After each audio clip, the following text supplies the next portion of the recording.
안녕하세요. 이번 강의에서는 힘을 더하는 방법, 힘의 합성에 대해서 알아보도록 하겠습니다. 오늘은 이제 2차원에 대해서 다룰 거고, 다음 강의 또는 다다음 강의부터는 이제 3차원에서 힘을 더하는 방법을 배우겠습니다. 그리고 이 힘의 합성은 사실 벡터의 합과 매우 흡사합니다.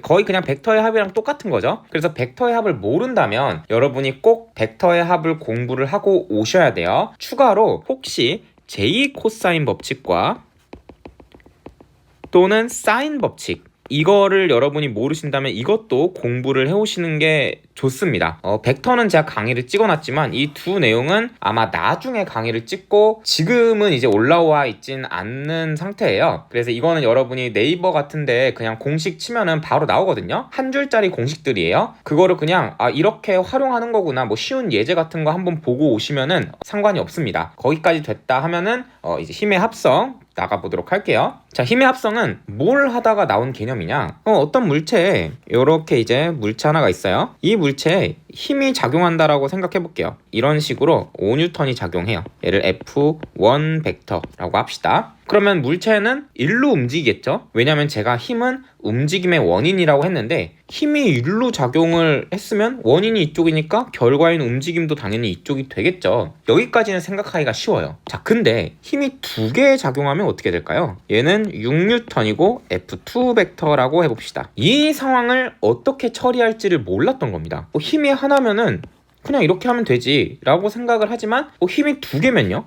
어디로 움직이죠? 이걸 배우시면 아시게 되겠지만 힘은 일로 작용하는 것과 똑같은 효과를 일으킵니다. 얘네 둘이 이렇게 6N, 5N을 작용시키던가 아니면 얘는 제가 이제 숫자는 계산을 해봐야 돼서 모르겠지만 방향은 한 이 정도쯤을 주는 힘이랑 둘이 똑같은 움직임을 보입니다. 자, 그러면 여기서 생각을 해보는 거죠. 얘를 계산할 바에는 그냥 얘로 이제 우리가 생각을 하는 게 조금 더 당연히 편리하겠죠. 얘를 이렇게 바꾸려면 어떻게 해야 될까? 그 과정이 바로 힘의 합성입니다. 그리고 수학적 기호로는 F1 벡터 더하기 F2 벡터라고 적어요. 이게 바로 F1 벡터와 F2 벡터가 동시에 작용할 때 그것과 똑같은 힘 하나를 구해라 라는 의미입니다. 이 문장이. 그래서 이 더하기라는 기호를 써요. 그렇게 더해서 나온 결과, 얘네와 똑같은 효과, 똑같은 움직임을 일으키는 얘를 보통 우리는 기호 R을 씁니다. resultant의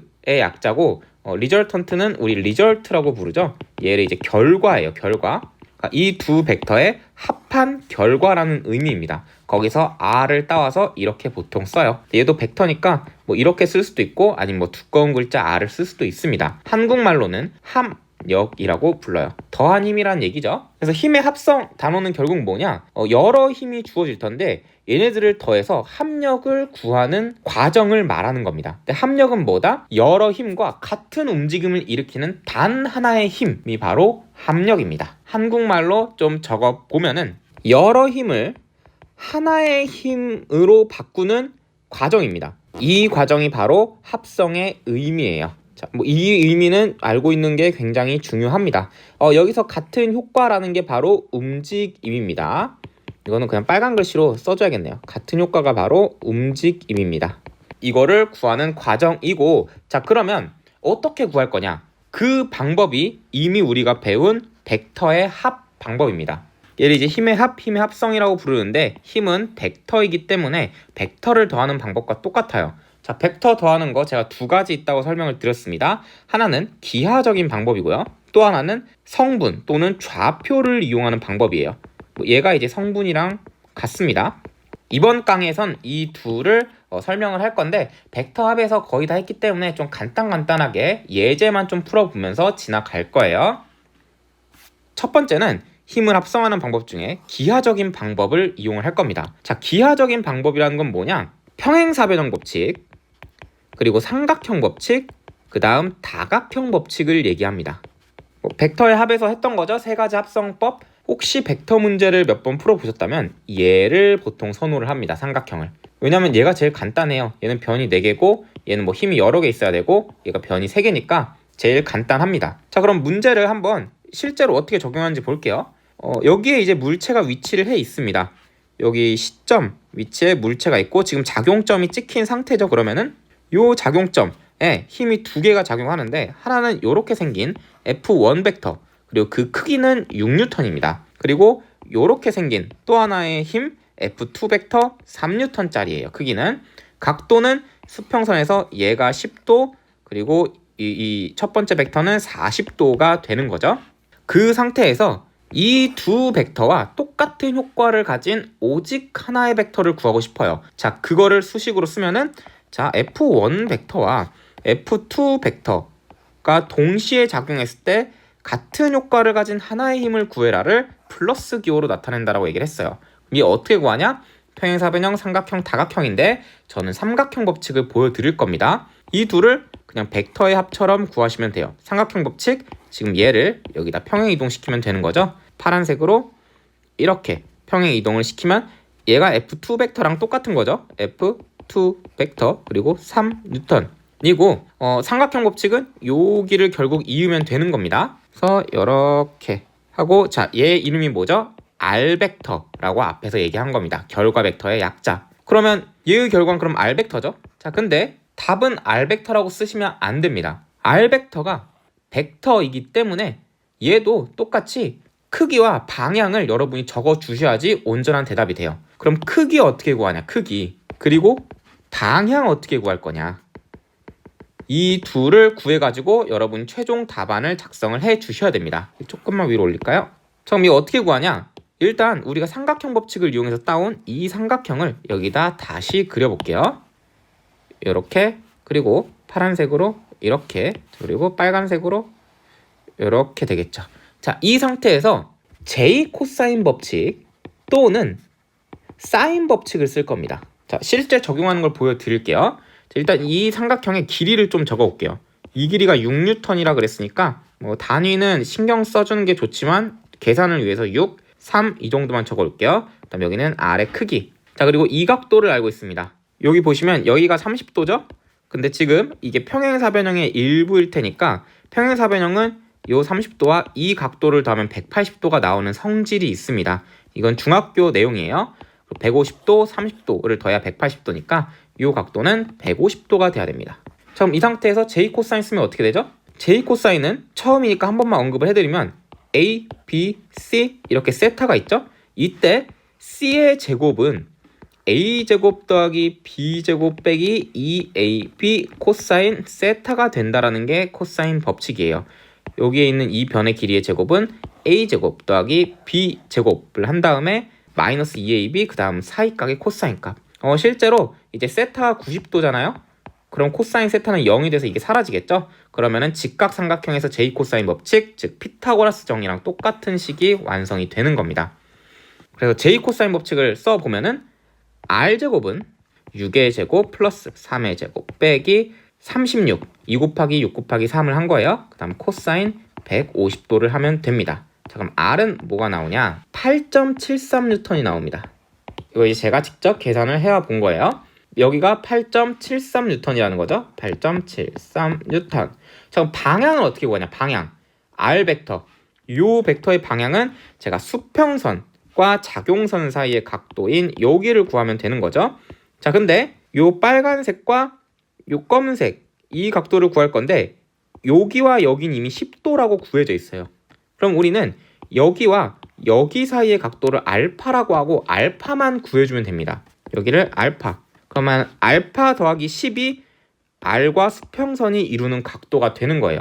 자, 근데 이 알파는요, 얘와 얘가 평행선이죠? 그 다음에 요렇게 그으면 이 알파와 이 알파가 엇각이에요. 그럼 여기가 바로 알파가 되겠네요. 그래서 여기가 알파. 자, 여기서는 사인 법칙을 쓸 겁니다.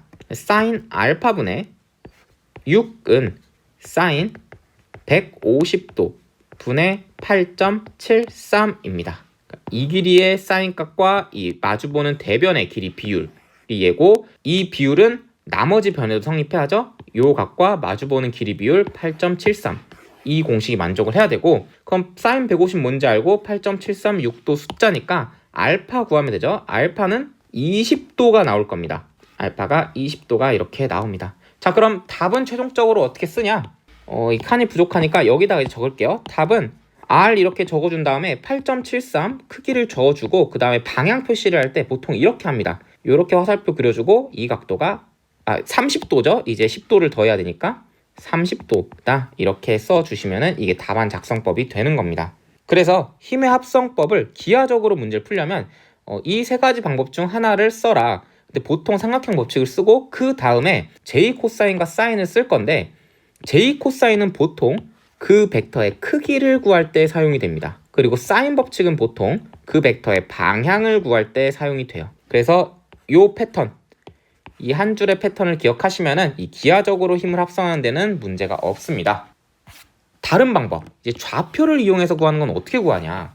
좌표는 훨씬 쉽습니다. 벡터가 이렇게 똑같은 상태로 나와 있죠? 이 두 개가 이렇게 있을 때 성분은 힘을 분해한 뒤에 성분끼리 더해주면 됩니다.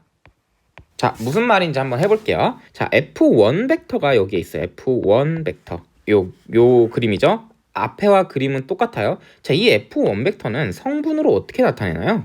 뭐 여기를 이제 물체 원점이라고 가정을 해볼까요? 그럼 여기 물체를 원점이라고 가정을 하면 X 성분은 어떻게 돼요?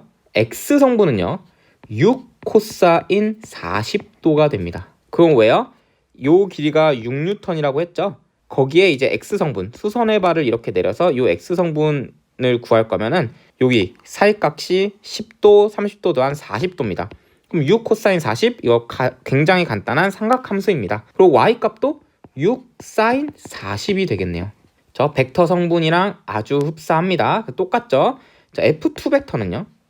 F2 벡터는 똑같은 방법으로 하면 3 코사인 10도 그리고 3 사인 10도입니다. 단위는 다 이제 뉴턴이죠. 이렇게 써주시면 돼요. 얘 3 코사인 10도도 요 성분 여기를 원점으로 했을 때 이 좌표 성분이 된다고 했죠. 종점의 좌표가. 그럼 얘의 X 성분은 이렇게 수선의 발을 내린 코사인 10도가 되는 거고 Y 성분은 사인 10도가 됩니다. R 벡터 우리가 구하고 싶은 이 앞에 그 결과 벡터 있죠? 걔는 F1 벡터 더하기 F2 벡터였을 거예요. 힘 두 개를 더한.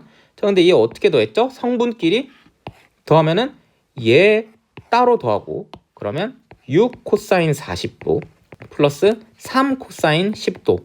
자, 얘도 똑같이 Y 성분끼리 더하면 6 사인 40도 더하기 3 사인 10도 이렇게 더하면 얘가 돼요. 얘 실제 계산을 해가지고 얘는 답을 그냥 이렇게 좌표 형태로 보여주기만 해도 됩니다. 그러면 알아서 방향과 크기가 설정되는 거기 때문에 얘는 이렇게 답을 작성해 주시면 되고 얘는 이런 식으로 방향 그림까지 표기를 해줘야 되는 거예요. 되게 쉽죠? 좌표는.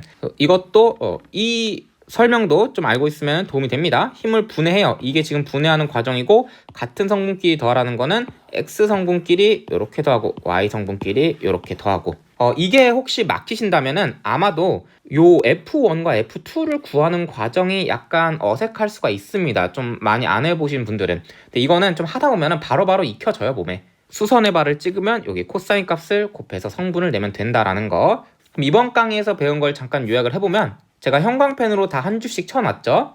힘의 합성이 뭐냐? 힘의 합성은 이렇게 여러 힘이 작용을 할 건데 거기서 같은 효과, 즉 같은 움직임을 일으키는 단 하나의 힘, 얘를 구하고 싶은 겁니다. 걔를 합력이라고 부르고 얘를 구하는 방법은 기하적인 방법과 좌표를 이용하는 방법이 있다. 기하적인 방법은 평행사변형, 삼각형, 다각형 중에 삼각형을 선호를 해서 보통 삼각형을 이렇게 그립니다. 이건 벡터랑 똑같죠? 그 다음에 뭘 하냐? J 코사인 또는 사인 법칙을 여러분이 써서 크기와 방향을 구해오시면 됩니다. 좌표를 구하는 방법은요. 좌표는 이 힘을 분해해서 성분끼리 더해주면은 이게 바로 결과 벡터가 된다라는 겁니다. 여기까지 복습 잘 해주시고 문제는 여러분 익숙해질 때까지 굉장히 많이 풀어보셨으면 좋겠습니다. 그럼 전 다음 강의에서 다른 내용을 가지고 찾아뵙도록 하겠습니다. 감사합니다.